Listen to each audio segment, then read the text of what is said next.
Hi, I'm Mina. My dad bought my sister a house for graduation. Keys, ribbon, the whole dream. Me? I opened an envelope. It was a bill. $46,000. My gift. They said I'd understand, that I'm strong, that I'd help. But then I found out they forged my name on her mortgage, used my credit for her student loan. How do you stay loyal to a family that sees you as the backup plan? Worse than the betrayal? Was realizing it wasn't a mistake. It was the plan all along. So, what would you do if your own family turned you into their safety net? It was just past 3 on a warm Saturday afternoon. I had my laptop open, a half-finished iced coffee sweating onto a coaster beside me, and a client waiting for a UI mock-up by Monday. I should have been focused. Instead, I glanced at my phone after a buzz lit up the screen. A Facebook tag. A college friend had posted a photo, the kind you'd expect from a wedding or a baby shower. But it was a party, a big one. There were balloons, string lights, a giant "Congrats Aria" banner, stretched across a beautifully staged living room I didn't recognize. The caption hit me first. "So proud of our baby Aria, MBA grad and new homeowner. What a gift from the best parents in the world." I blinked. No one had told me. Not even a casual mention in the family group text. Not a call, not a heads up. Scrolling further, the knot in my stomach twisted tighter. There was my father, Gerald, standing proudly with Aurea in front of a brand new house, modern, 2-story white brick with navy shutters. He was holding up a set of keys, smiling like a proud game show host. Mom stood next to them, beaming like they'd just married her off to royalty. I looked at the timestamp. This wasn't next week. This wasn't later today. This was happening now. I grabbed my phone and shot a text to Mom. "The house looks beautiful. Thanks for the invite." 3 dots popped up immediately. Her reply came fast. "Oh, honey, Aria said you were probably busy with work. We didn't want to bother you." Bother me? I was her sister, not a neighbor, not a coworker, not a stranger off the street. I stared at the message. Then I stared out my apartment window. The sun felt dimmer. The next day, out of a strange sense of habit or politeness, I still can't tell which, I drove over for Sunday dinner. The usual roast, the usual mashed potatoes, the usual pretending. Dinner was uneventful until my father pushed a white envelope across the table toward me. "Your graduation gift," he said, his voice too casual. I hadn't graduated recently, that was years ago, but I opened it anyway. Inside was a neatly printed spreadsheet. Dates, itemized expenses, total balances, rent support during college, groceries, utility bills, even a dentist visit from 7 years ago. The bottom line? $46,218. "You've always been the responsible one," he said. "We figured now that you're doing well, it's time you helped out. Aria doesn't have much saved. We just thought you'd understand." Understand? Understand that my sister got a home and I got a bill? That while she was being toasted, I was being invoiced? I didn't cry. I didn't yell. I didn't throw the paper back in their faces like I wanted to. I just smiled, cold, distant, unreadable. I folded the list slowly, tucked it back into the envelope, and looked at both of them. They seemed relieved by my silence. But something inside me was already gone. I sat in my car for a long time after dinner, engine off, headlights catching specks of dust floating through the evening air. The envelope sat in my lap, its flap neatly sealed again, as if that could erase the insult printed inside. $46,000. That was my gift. A full accounting of everything they'd ever done for me, reduced to a balance sheet. And yet, they stood there, sipping sweet tea like it was just another Sunday. My phone buzzed against the console, pulling me out of my spiral. Dad's name lit up the screen. I didn't answer. It rang again. I picked up this time, still too stunned to think straight. "Hey, sweetheart," he said, voice overly chipper. "I just wanted to follow up on that little note. We were thinking, since you're doing well now, maybe you could help Aurea with her mortgage. Just until she finds her footing." I stared through the windshield, watching the neighbor's porch light flicker on. "She doesn't have much saved yet," he added, like it was obvious. "But you do. You've always been smart with money." There it was again, that line, that twisted compliment. "You're so capable, so we'll keep taking from you." I swallowed back the lump rising in my throat and spoke slowly. You gave her a house, Dad. You gave her keys and threw a party, and you handed me debt. And now you want me to pitch in? He didn't skip a beat. This isn't about that, he said. This is about family. We do what we can to help each other. It's not favoritism, it's just, life's been harder on Aurea. Harder? I thought about the years I'd lived off canned soup, the months I'd worked 3 gigs just to pay for my own laptop. I'd spent nights parked in a Walmart lot, too proud to call home for help. Aurea? She went from dorm to condo to full house without lifting a finger for any of it. But I didn't scream. I didn't let my voice shake. Dad, I've helped everyone for years, quietly, and now you've turned my reliability into an open wallet. There was a pause, then a sigh. You always take things too personally, Mina. We didn't mean to upset you. I hung up before I said something I couldn't pull back. I sat in that car, keys untouched, for nearly 10 minutes. It wasn't just the numbers on that paper that hurt. It was the realization that this wasn't an oversight. It was policy. My parents didn't just forget me. They'd planned around me, counted on me to carry the weight. Not because they loved me more, but because I was easier to take from. I didn't sleep well that night. My thoughts were loud, racing circles while the room stayed quiet. By morning, I still hadn't unpacked what happened. I just moved through my routine like a ghost, made coffee, checked my client inbox, deleted 2 spam job offers. Then came the email. Subject line, I hate how this feels between us. It was from Aurea. The message was syrupy at first, full of shared childhood memories and half-hearted affection.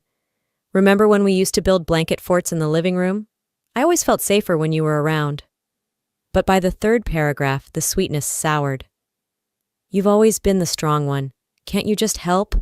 The way you always do? My chest tightened. The words weren't new. I'd heard them, versions of them, all my life. They weren't really compliments. They were instructions disguised as admiration. I hovered over the reply box, typing, if being strong means being invisible, then yes, I've nailed it. I erased it. Typed again. How convenient that your love always shows up when you need something. Deleted that too. She knew what buttons to press, and I hated that they still worked. By mid-afternoon, I needed air. I needed truth. So I drove across town to see Aunt Darla. Her house smelled like lemon oil and old cookbooks. She made tea without asking. I sat at her kitchen island, staring at the grain in the wood, and told her everything. The party, the house, the gift, and now the guilt campaign. Darla didn't interrupt. She let me talk until my throat felt dry. Then she said something I wasn't expecting. Your mom was like that once, the strong one, the steady one, until the weight broke her. I looked up. She didn't flinch. She was the one who took care of everyone, her parents, her siblings, and they drained her. Then she met your dad and thought she'd finally be cherished. But old habits don't die, Mina. They get passed on. It hit me like a brick. Mom didn't become passive. She was trained into it. And now she was training me. Darla placed her hand over mine. Your mom didn't break the cycle, but you still can. That night, I sat in bed with my journal. I wasn't writing to vent. I was documenting, recording patterns, dates, wording. I wasn't just hurt anymore. I was aware. If this was generational, I was done being the next link in the chain. My eyes were dry, but my chest throbbed like I'd been crying all night. I hadn't slept, not really. The account was still listed under the nickname my mom gave it when I was 17, Mina's College Fund. Only now, the balance was barely 4 digits. I refreshed the page twice, no error. I called the bank. The woman on the line was polite, too polite. Yes, ma'am. The account was formally transferred to another holder last August. I have here, Aurea Lane. She said it so casually, like it was a joint Netflix account, not the fund my mother swore was mine and mine alone. No notification, no signature, just gone. My brain didn't scream. It went silent. I stood in the shower longer than usual, trying to piece it together. The memory came back sharp. I was 17, sitting in the passenger seat of Mom's old Honda, driving to the credit union on Lamar. This is for you, she had said, placing her hand on mine. Whatever happens, this is yours, for your future. That was the only time she'd made me feel like mine mattered. Now it was clear. I was just a placeholder. a deposit box they could unlock when it was convenient. By mid-afternoon, I was parked outside their house again. I didn't call, I didn't text. I walked in like I belonged because I did. Marilyn was folding towels in the living room. She looked up like she wasn't surprised, like she'd been waiting for this confrontation. "Did you give my account to Aurea?" I asked. No warm-up, no buffer. She froze, then quietly. "She needed help. And you've always had your own way, Mina. I thought you'd understand." That phrase again. I thought you'd understand, like it was a spell to justify anything. I looked her in the eye, level. "No, what you thought was that I'd stay quiet, that I'd keep letting you siphon off my future to fuel hers."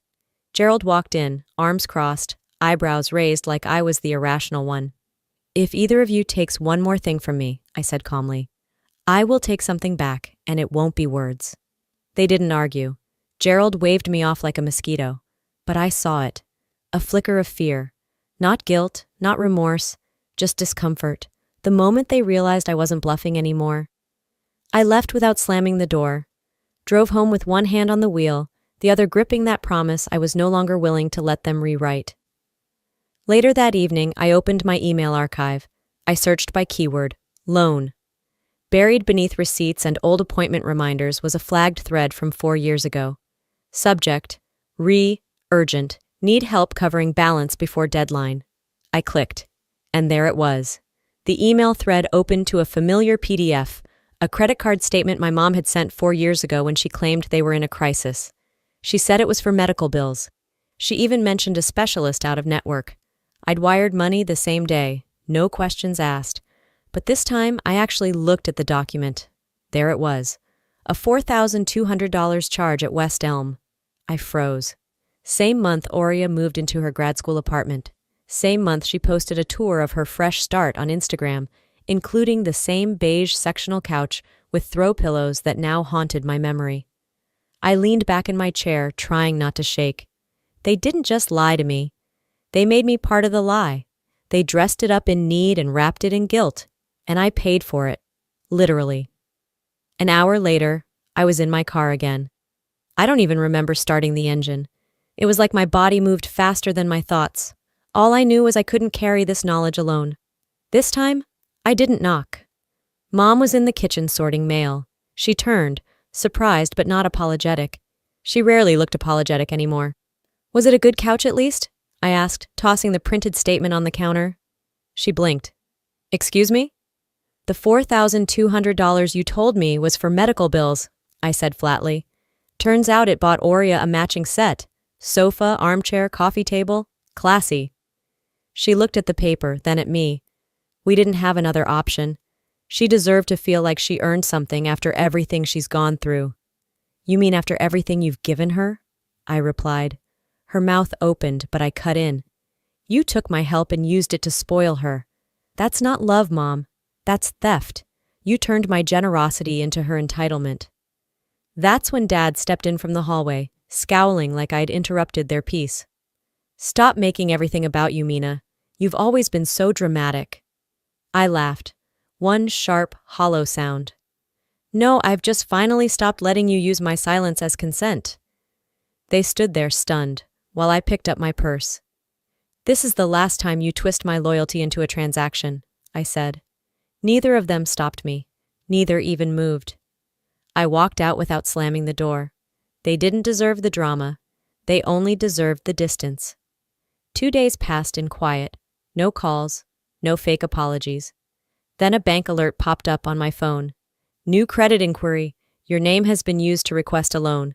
But this wasn't an old mistake resurfacing. This was fresh, and it wasn't me. My thumb trembled as I tapped the bank alert. A mortgage inquiry tied to my name. It didn't make sense until it did. I pulled my credit report. There it was. A loan application dated 2 years ago, co-signed under my name. The property address? The very same house Aurea moved into after graduation. The one my parents claimed was a gift. I never signed anything. I never even saw a single document. I called the bank immediately. The customer service rep was polite, professional, too professional. "Yes, Miss Lane, the file lists you as co-signer. We have your signature on the document." I asked for a copy. When it arrived in my inbox, I opened the PDF, bracing for the worst. My name was there. But the signature? It was a trace, sloppy, uneven. Someone had tried to copy my handwriting, but they didn't even get the slant right. Gerald. It had to be him. I sat perfectly still, my jaw locked. Not out of disbelief, no, not anymore, but out of fury. Controlled, focused fury. I called Serena, a law school friend now working in private practice. "That's identity fraud, Mina," she said without hesitation. "If they used your name without consent, especially for a mortgage, that's serious. You can press charges. You have proof?" "I'm building it," I said. That same evening I composed the email. Not long, not emotional, just business. Subject: Legal notice. If my name is not removed from the mortgage contract within 10 business days, I will pursue legal action. This includes formal charges of fraud and unauthorized financial use. This is no longer a family matter, it is a legal one. I hit send, no reply, no call, not even a read receipt, just silence. So I did what I had to do. I opened a folder on my desktop, titled it Family Boundaries Evidence. Inside, I saved everything: email chains, screenshots of text messages, old voicemails from my mom asking for help. I recorded a voice memo describing the timeline, adding dates, names, amounts. This wasn't about revenge. It wasn't even about justice, not anymore. It was about reclaiming my narrative. I used to think protecting them meant protecting the idea of family. But protecting myself now meant drawing a line, one I wouldn't let them cross again. 2 days later, while reviewing my credit file, another alert popped up. New loan inquiry. Educational loan request. Borrower, Mina D. Lane. But this time, it wasn't about the house. And this time, it wasn't my dad. The loan alert stared back at me like a punchline I didn't find funny. Educational loan request. Borrower, me. Amount, $14,500. I clicked through, pulse tightening. The school listed? The same graduate program Aurea had posted about 2 semesters ago, the MBA track she bragged she finally got funding for.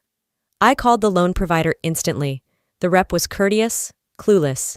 "Yes, Miss Lane, we received this application 3 months ago. The details match our verification process."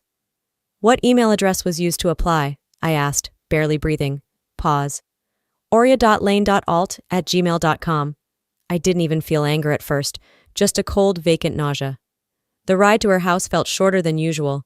I barely remembered turning off the engine. I knocked hard enough to wake the dead. When Aurea opened the door, her eyes went wide, like she already knew. I held up the printed application. "Tell me you didn't use my name. Tell me you didn't forge another loan under me." She blinked rapidly, then broke. "I didn't think it would actually go through. I was desperate. I didn't qualify, and you have good credit. You just what?" I snapped. Assumed I'd never notice, or that I'd be too nice to do anything about it. "I was going to pay it off," she whispered. "I swear, I wasn't going to let it affect you." I laughed, bitter, tired. "You already have, Aurea. You've been using me like an extension of your own damn account." Her face collapsed. "You've always had everything handled. You're strong. I'm not like you." "No, you're not," I said, "because I would never do this to you." A voice bellowed behind us. "Hey, what the hell is going on?" Gerald stormed out of the car, arms flailing. "You don't come to this house and scream at your sister. You don't make scenes like this." I didn't even flinch. "This isn't her house," I said slowly, turning to him. "Not if my name's attached to it. Not if my credit is holding it up. Every part of her life has my fingerprints on it." He froze, stunned. The neighbors were watching now, peeking through blinds and parted curtains. I stepped back from the porch, not bothering to say goodbye. I was done being their secret supplier, their built-in safety net. On the way to my car, I pulled out my phone and hit speed dial. "Serena, it's time. I'm not just collecting evidence anymore." I paused at the driver's door, voice steady. "I want to file." I spent that week tying every knot tight, scanning, printing, highlighting timelines in yellow and red. Every receipt, every lie, every silence. My lawyer was ready. I was ready. Then my doorman buzzed up. "Miss Lane, you've got a delivery, handwritten, from someone named Marilyn." I almost told him to toss it. Instead, I walked down and took the envelope myself. Thick, cream-colored, Familiar handwriting. Back in my apartment, I stood at the kitchen counter and opened it slowly. It wasn't an apology. Not really. It wasn't grand or flowery or filled with excuses. It just said, "I won't ask you to forgive me. I know I haven't earned it. But I want you to know. I see it now. What we did to you. You were always the strong one, because we made you be. Because we didn't want to carry our own weight. I'm not asking for anything. I just needed to tell you I finally understand."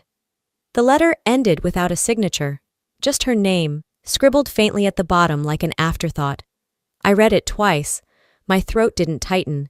My eyes didn't sting the way I thought they would. I folded the letter back into the envelope, slid it into a drawer I didn't open often. Then I sat at my desk, opened a blank email, and typed a single sentence in the subject line. Action required. I CC'd Gerald. Marilyn. Aria. You have 5 business days to remove my name from any accounts, contracts, or financial records you've attached me to, past or present. If not, I will move forward with legal proceedings. This is your only notice. I didn't reread it. I hit send. I stepped out onto my small balcony and took my coffee with me. The sun was low orange over the Austin skyline. No one called, no one replied, and I didn't care. This isn't revenge, I said aloud. This is survival, with my name intact. That afternoon, my phone buzzed, a text from my lawyer. They responded, all 3 of them. Want to talk? I didn't reply to the lawyer's text. I didn't need to. I'd already said everything that mattered. They had 5 days, and I wasn't going to waste another breath begging them to do the right thing. By the end of the week, the documents came through. My name, scrubbed clean from the mortgage, the educational loan application, flagged, rejected, and reported. My credit? Protected again. It was done. Not revenge, not even redemption. Just the long overdue return of my autonomy. Gerald's community board quietly removed him from his chair position. Apparently, signature irregularities didn't sit well with sponsors. He still drove his same truck around town, but fewer people waved. Aria was temporarily suspended from her MBA program pending investigation. Her Instagram grew quieter. No house tours, no boss babe captions. Marilyn never called. But I heard from a neighbor she'd stopped attending her weekly book club. People whispered. That was her punishment, I guess. Silence and side glances. I didn't sue them. I could have. But what I wanted more was peace and distance. 2 months passed. I signed a lease on a small studio space in East Austin. Exposed brick, tall windows, cheap rent. Perfect. I called it Reframe. It was more than design. It was a place for women starting over. One day, a girl named Becca came in, shoulders tight, voice shaky. Her dad had drained her college fund. Her mom called it a family necessity. I didn't give her advice, just listened, then said softly, "It wasn't your debt to pay. It never was." She cried. I didn't. I'd already done my crying in private, in pieces, over years. That night, sorting through old folders, I found the letter again. Mom's.